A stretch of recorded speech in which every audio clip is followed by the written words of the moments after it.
আসসালামু আলাইকুম, সবাই কেমন আছেন? আশা করি সবাই ভালো আছেন। আলহামদুলিল্লাহ আমিও ভালো আছি। তবে একটু প্রবলেম হয়ে গেছে, দাঁতে ব্যথা করতেছে। শীত আসতে না আসতে এক একটা ব্যথা বেদনা সব শুরু হয়ে গেছে। তবে যাই হোক, এগুলো কোনো ব্যাপার না, এগুলো ইগনোর করে চলাই ভালো আর যথাযথ চিকিৎসা নেওয়াটাই ভালো। তবে মার্কেটে চলে আসছি, আজকে এসে দেখতেছি যে সব শীতের কাপড়-চোপড় উঠে গেছে। এখানে গামছা, তারপর ফুটপাত সবগুলা রঙিন হয়ে গেছে শীতের কাপড়-চোপড়ে। তো আমরা অবশ্য কাপড় কেনাকাটা করব না, আমরা কেনাকাটা করব হইছে যে বই আর খাতা। আর মূলত বই আর খাতার জন্যই আসা হয়েছে। আর নিরিবিলি হালকা পাতলা কিছু কেনাকাটা আছে, কালকে ওর খেলা আছে, তো সে খেলার জন্য ওর কিছু কস্টিউম দরকার, সেগুলো নিতে আসছি। তো এদিকে আমরা বইয়ের দোকান খুঁজতেছি, অলরেডি পেয়েও গেছি, তবে এই দোকানে বই পাওয়া যায় না। পরে আবার ভাবলাম যে গোলাম রসুল মার্কেট যাই, এখানে পাওয়া যাইতে পারে। তো এখান থেকে আমি বেশি কিছু নিয়ে নেই, বই পাওয়া যায় নাই এখানে। এখান থেকে অ্যাক্রিল খাতা নিছি, যেগুলো ও রাফ ইউজ করবে সেজন্য। খাতার পেজগুলো আবার নীরব ধরে ধরে দেখতেছে যে এগুলো ঠিকঠাক আছে কিনা, তো সবগুলোই ঠিকঠাক আছে। এখান থেকে আমি অ্যাক্রিল খাতা নিচ্ছি। আর এখানে কয়েকটা দোকান ঘোরাঘুরি করে জিজ্ঞেস করছি বইগুলো পাওয়া যাবে কিনা, বলতেছে না, সবাই বলতেছে আন্দরকিল্লা চলে যাওয়ার জন্য। তো এখান থেকে রিল নেওয়ার পরে আবার আন্দরকিল্লার উদ্দেশ্যে রওনা হয়েছি। তো যাওয়ার সময় ভাবলাম যে আপনাদেরকে একটু রাস্তাঘাট চিনে যাই, আপনারাও এই রাস্তা ধরে ধরে আন্দরকিল্লা চলে যাবেন। তো এদিক দিয়ে যাচ্ছি। আর এই জায়গাটা, আমি মূলত এই জায়গাটার নাম জানি না, কিন্তু খুব সুন্দর। এই যে একটা ব্রিজের মতো কি, এটা নিচে দিয়ে যাইতে খুবই ভালো লাগছে আমার কাছে, কিন্তু এটার নাম জানি না। কেউ জেনে থাকলে জানাবেন যে এটা কি, কিসের জন্য।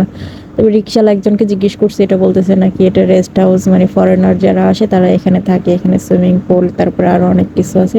তারপরে আবার উল্টা পাশে ফায়ার সার্ভিসের অফিস আছে। একটু সাইনবোর্ড খোঁজাখুঁজি করছিলাম যে আসলে এখানে কি, পরে সাইনবোর্ডও খুঁজে পাইনি। আর রিক্সা যাচ্ছে গা দ্রুত গতিতে, সে কারণে মানে সাইনবোর্ড খোঁজারও মানে ওরকম কোনো টাইম পাই নাই। তো আমরা যাচ্ছি যেখানে, তো সেদিকে যাওয়ার সময় আবার ভাবলাম যে একটু ভিডিওটা নেই। দেখেন কত সুন্দর, এটা আসলে হইতেও পারে রেস্ট হাউস, জানি না, আমি সঠিক জানি না এটা কি। আর এটা হচ্ছে ফায়ার সার্ভিসের অফিস। আর আমি যেহেতু বেশিরভাগ সময় ঘরে কাটাই, তো বাইরে বের হইলে মানে দুই চোখ ভরে চারপাশটা একদম দেখে চোখ জুড়িয়ে যায়। আর এখানে হচ্ছে যে স্কুলের ওই যে বেঞ্চ আছে না, বাচ্চাদেরকে পড়ায়, এখানে অনেকগুলো বেঞ্চ এগুলো বিক্রি করে। যারা কোচিং সেন্টার বা স্কুল লাগে, মানে স্কুলে লাগে, তারা এখান থেকে কিনে নিয়ে যায়।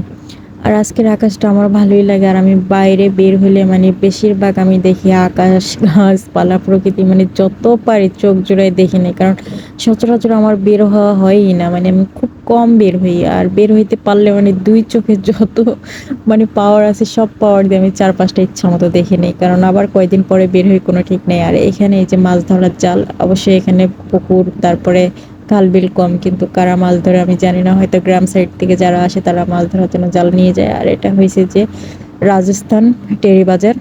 আর এই দিকটাতে আমাদের খুব কম আসা হয়, মানে প্রয়োজন ছাড়া আসা হয় না। যেরকম রেজদিন বাজার সচরাচর আসি এবং চলে যায়, এইদিকে আবার কম আসা হয়।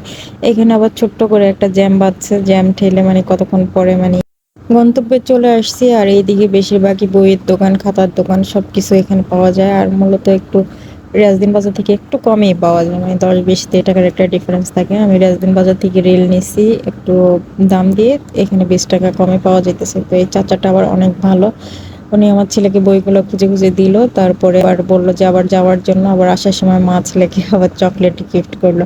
আর এইখানে এই যে পুরনো কমফোর্ট বিক্রি করতেছে, এখন সামনে শীতের সিজন, তো মানে সব জায়গায় শীতের কাপড় চোপড়। তো আমি আবার এখানে একটা জিজ্ঞেস করলাম, বলে যে 500 টাকা। বাবা রে বাবা, যে দাম! আমি প্রথমে ভিডিও করে নেই, পরবর্তীতে যাই আবার ভিডিও করলাম। পাশ থেকে আরো দুইটা ভাইয়া ক্যামেরা নিয়ে ভিডিও করতেছে। তো যাই হোক, টুকিটাকি কেনাকাটা শেষ, এখন যাব আবার রেজদিন বাজার, রিক্সা নিয়ে নিচ্ছি। তো রেজদিন বাজারে এসে আবার ছেলের কিছু খেলাধুলার জিনিসপত্র কেনাকাটা লাগবে, তো সেগুলো কেনাকাটা করতেছি। কিছু আরো কিছু কিনবো। আর ফাঁকের উপরে আবার একটা খেয়ে নিলাম লাচ্ছি। লাচ্ছি আমার সবসময় ভালো লাগে, তবে লাচ্ছি খাওয়ার পরে এখন বাসায় আসেই বুঝতেছি যে লাচ্ছিটা খাওয়া উচিত হয় না, আমার প্রচণ্ড পরিমাণে দাঁতে ব্যথা করতেছে। আর এখন বাসার উদ্দেশ্যে রওনা দিছি, বাসার কাছাকাছি চলে আসছে। তো আজকে এতটুকুই, সবাই ভালো থাকবেন আর আমার জন্য বেশি